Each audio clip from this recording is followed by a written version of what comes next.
Tucked away between downtown Raleigh and North Carolina State University's campus, just off Hillsborough Street, sits a small museum that honors a very big man in early North Carolina's history. His name was Joel Lane, and despite all his public contributions, he is very much a mystery man.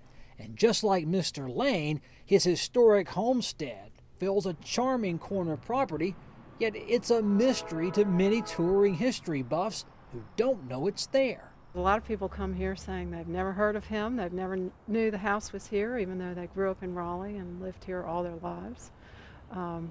We're not sure why it's such a mystery. Right now we're down to about 1/3 of an acre, but at one point he owned over 5,000 acres here. It's on the corner of South St. Mary's Street and West Hargett Street, a little removed from downtown, but very accessible with free parking on the street.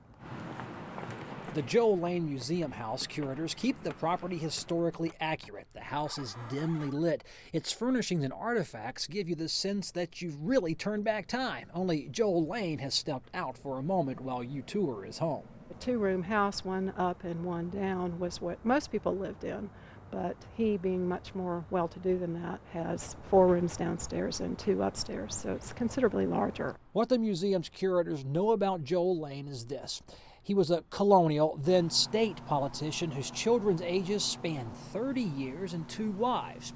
He sold the land on which the city of Raleigh was created, and he sponsored the legislation that created Wake County. We've learned a lot about his political career because he was very active in the state legislature, and he went to both constitutional conventions. The list just goes on and on of the things that he did for the state and the county. What Joel Lane could not accomplish is also very important to our state's history. He presented some of those 5,000 acres he owned as the site of the then proposed University of North Carolina.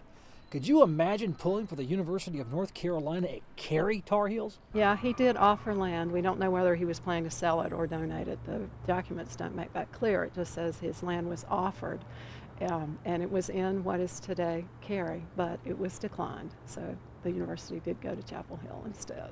Public records chart many of Joel Lane's public actions, but very much about his private life and thoughts remain a historical secret.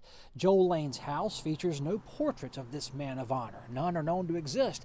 Letters were the primary means of communicating back then, but Joel Lane's letters are also non-existent. The homestead remains and is cherished by those private donors who keep his memory and this museum alive. It was open to the public about the time of the bicentennial in 1976, when it was completely restored to the way it looked in 1792 when Raleigh was founded.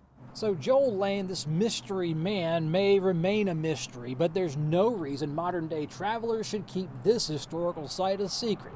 It's a perfect afternoon adventure, complete with a guided tour. The average tour is about 45 minutes, but we can shorten them on request or lengthen them if your interest, requires that too. This is a historical experience for people of all ages. This is Sarah Mitchell and Catherine Mitchell. They are Joel Lane House volunteers who can teach adults about the history of the property and homestead while inspiring kids with history.